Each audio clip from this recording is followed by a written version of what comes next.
नमस्कार सभी दोस्तों का हमारे YouTube चैनल में स्वागत है। दोस्तों आज हम बात करने वाले हैं यूपी बोर्ड की कुछ खास और इम्पोर्टेंट न्यूमेरिकल क्वेश्चंस की जो फिजिक्स में पूछे ही जाते हैं। तो आप लोग ध्यान से देखें और इसे प्रैक्टिस करके ही जाएँ। पहला क्वेश्चन हमारा है, वायु के सापेक्ष जल तथा कांच के अपवर्तनांक क्रमशः 4/3 तथा 3/2 हैं। जल के सापेक्ष कांच का अपवर्तनांक तथा कांच के सापेक्ष जल का अपवर्तनांक ज्ञात कीजिए। दोस्तों ऐसा क्वेश्चन पूछा जाएगा, तो आप ध्यान देखें इस टाइप के क्वेश्चन का, इस क्वेश्चन को ही सॉल्व करके जाएँ आप लोग। देखिए लिखा कि वायु के सापेक्ष जल तथा कांच के अपवर्तनांक, जिसके सापेक्ष दोस्तों कहा जाता है जैसे वायु के सापेक्ष, तो उसको वायु को एयर होता है तो इसे हम ए दिखाते हैं। अपवर्तनांक के लिए एन का इस्तेमाल करते हैं। जल के लिए होगा डब्लू और उसी तरह ए एन कांच के लिए लिखेंगे जी। जी फॉर वाटर, वाटर मतलब जल, जी डब्लू फॉर वाटर और जी फॉर हो जाएगा आपका ग्लास, तो कांच। तो पहला का वायु के सापेक्ष जल तथा कांच के अपवर्तनांक क्रमशः 4, तो यानी कि जल का जो वो आपका दिया है 4/3 और ए एन सी का मान जो दिया है वो है आपका 3/2। ध्यान रखेंगे जिसके सापेक्ष कहेगा उसे पहले, फिर अपवर्तनांक, और जिसको कहेगा उसको बाद में, ठीक है। ए एन डब्ल्यू बराबर होता है 4/3 और ए एन जी बराबर होगा 3/2। आपसे क्वेश्चन पूछा है कि जल के सापेक्ष, यानी हमको निकालना है डब्ल्यू एन, जल के सापेक्ष कांच का अपवर्तनांक जी की वैल्यू, डब्ल्यू एन जी का मान क्या होगा ये आपको फाइंड करना है, तथा कांच के सापेक्ष जल का अपवर्तनांक, और आपका कांच के सापेक्ष यानी कि जी एन डब्ल्यू का भी मान आपको निकालना है। इसी क्वेश्चन में हम दो टाइप के क्वेश्चन आपको पढ़ा देंगे। देखिए दोस्तों कैसे निकलेगा। पहला हमारा है, आपको निकालना है डब्ल्यू एन जी। तो दोस्तों डब्ल्यू एन जी बराबर होता है, यहाँ पे जो आपका शब्द होगा इसको ऊपर, यानी कि वायु का कांच के सापेक्ष, और इसके बाद यहाँ का लिखिए ए एन डब्ल्यू। ये सिंपली आप समझिएगा कि यहाँ पे जो भी होगा वो ऊपर और यहाँ का नीचे लिखेंगे। ए एन जी का मान हमारे क्वेश्चन दिया है 3/2 और ए एन डब्ल्यू का मान दिया है 4/3। इसको अगर आप सॉल्व करोगे तो 3/2 इंटू हो जाएगा 3/4, तो आपका हो जाएगा 9/8। तो ये पहले का आंसर होगा। दूसरा हमारा जो इसमें पूछा गया है कि जी एन डब्ल्यू का मान बताना है, तो हम आपको बता दें G N W is equal to होगा 1/डब्ल्यू एन जी। ये दूसरे के क्या होते हैं, उल्टे होते हैं, तो इस हिसाब से 1 हो जाएगा 9/8, तो आपका आंसर हो जाएगा 8/9। यह हमारा क्या होगा, आंसर होगा। इस क्वेश्चन पे आप प्रैक्टिस करें।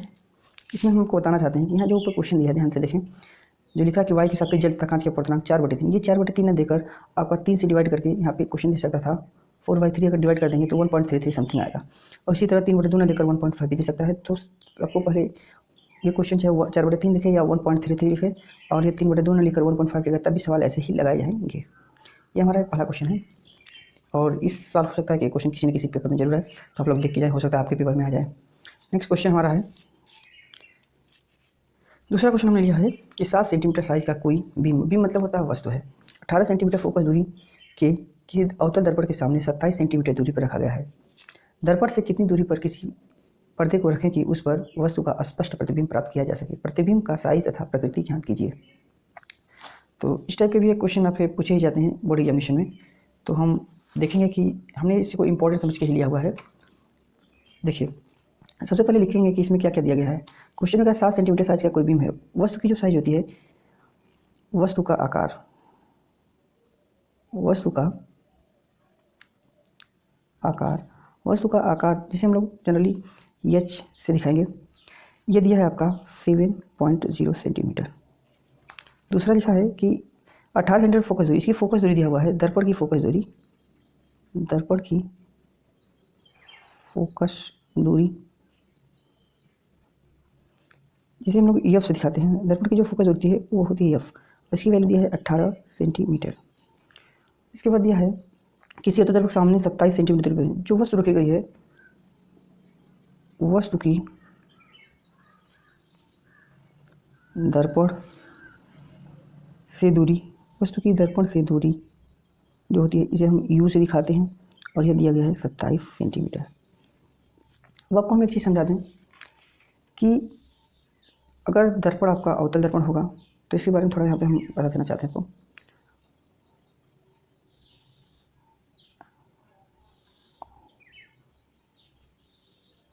देखिए अगर कोई दर्पण, अगर अवतल दर्पण होगा तो जो रिफ्लेक्शन या परावर्तन होता है वो द्वितीय विभाग से होगा। यहाँ पे हम मान लेंगे कि हमारा ध्रुव है और इसको एक लाइन खींचते हैं जिसे हम लोग बोलते हैं मुख्य अक्ष। इसे हम बोलते हैं क्या, मुख्य अक्ष। यहाँ पे हमारा कहीं सेंटर सी होगा और इधर कहीं हमारा फोकस होगा। यहाँ पे कोई ऑब्जेक्ट हम रखेंगे तो वो क्या होगा, फोकस से हो जाएगा। इसमें कहानी ये है आपको जानना कि अगर हमारा वस्तु यहाँ रखी गई है तो सभी दूरियाँ पी से नापी जाती हैं और प्रकाशित किरण इधर की डायरेक्शन इधर होगी और हम नापेंगे उल्टा। इसकी वजह से अवतल दर्पण में फोकस भी इधर है, वस्तु भी इधर है, तो ये दोनों दूरियाँ हमारी क्या होंगी, निगेटिव में ली जाएंगी। इस बात को आप ध्यान रखेंगे। अवतल दर्पण में चिन्हों का वो ध्यान रखेंगे, नहीं तो क्वेश्चन क्या हो जाएंगे आपके, गलत हो जाएंगे। तो आपको पता है कि दर्पण का सूत्र, इसने क्वेश्चन में पूछा हुआ है कि स्पष्ट प्रतिबिंब, मतलब आपको V बताना है कि कितना होगा और इसका नेचर वगैरह के बारे में। दर्पण सूत्र होता है, दर्पण सूत्र 1/f इक्वल टू होता है 1/v प्लस 1/u। इस वाले क्वेश्चन में आपको 1/v का मान v मतलब निकालना है, वैल्यू रखेंगे तो 1/, हो जाएगा -18 इक्वल टू 1/v में फाइंड करना है प्लस 1/u का मान दिया हुआ है आपका -27, माइनस सीधा जाएगा प्लस हो जाएगा तो 1/27 minus 1/18 is equal to 1/v।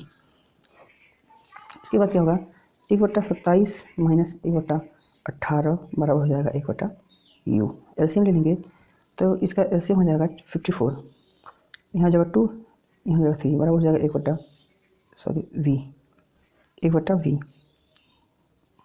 यहाँ से हो जाएगा -1/54 इज इक्वल टू 1/v। इसके बाद आपका क्वेश्चन हो जाएगा, तो यहाँ से अगर हम तीसरे गुणा करा लेंगे तो हमको मिलेगा v इज इक्वल टू -54। यह हमारा मिल जाएगा जो कि v का आंसर होगा इतना सेंटीमीटर। माइनस होने की वजह से जो इसका प्रकृति से लिखेंगे, क्वेश्चन में प्रकृति भी पूछा हुआ था, तो प्रकृति जो इसकी लिखेंगे हम लोग प्रकृति में, उसमें लिखेंगे माइनस होने की वजह से दर्पण प्रतिबिंब जो होगा, प्रतिबिंब वो वास्तविक होगा, वास्तविक दर्पण के सामने होगा, ठीक ना, और 54 सेंटीमीटर की दूरी पर बनेगा। अब बात कर लेते हैं कि इसका आकार कैसा होगा। तो आकार निकालने के लिए ध्यान देखें, आकार के लिए क्या होता है, हमको मैग्नीफिकेशन, आवर्धन क्षमता का आपको पता होगा कि आवर्धन क्षमता यहाँ बराबर होता है प्रतिबिंब -b/u और इसी के बराबर होता है h'/h, जहाँ h' जो होता है प्रतिबिंब की लंबाई और यह जो होता है वस्तु की लंबाई होता है। यहाँ से देखिए, यम नहीं दिया है तो v और u के टर्म से h' हमको यहाँ से h' का मान निकालना है। तो -v का मान आ गया -54 और u का मान आपका दिया क्वेश्चन में -27, ये बराबर हो जाएगा h' में फाइंड करना, और h दिया था क्वेश्चन में ऊपर 7 सेंटीमीटर। तो यहाँ से अगर आप देखोगे तो माइनस कट जाएगा, 27 × 54 -2 बराबर हो जाएगा आपका h'/7, तो h' बराबर हो जाएगा आपका -14 सेंटीमीटर। अभी देखो यहाँ पे माइनस से बात होता है कि जो प्रतिबिंब बनेगा उसको आपका क्या होगा, मुख्य अक्ष के नीचे बनेगा, और वस्तु की जो साइज़ है वो 7 सेंटीमीटर है, और यहाँ पे जो प्रतिबिंब बनेगा उसकी साइज़ 40 से, यानी कि प्रतिबिंब जो होगा वो वस्तु का क्या होगा, 2 गुना बनेगा।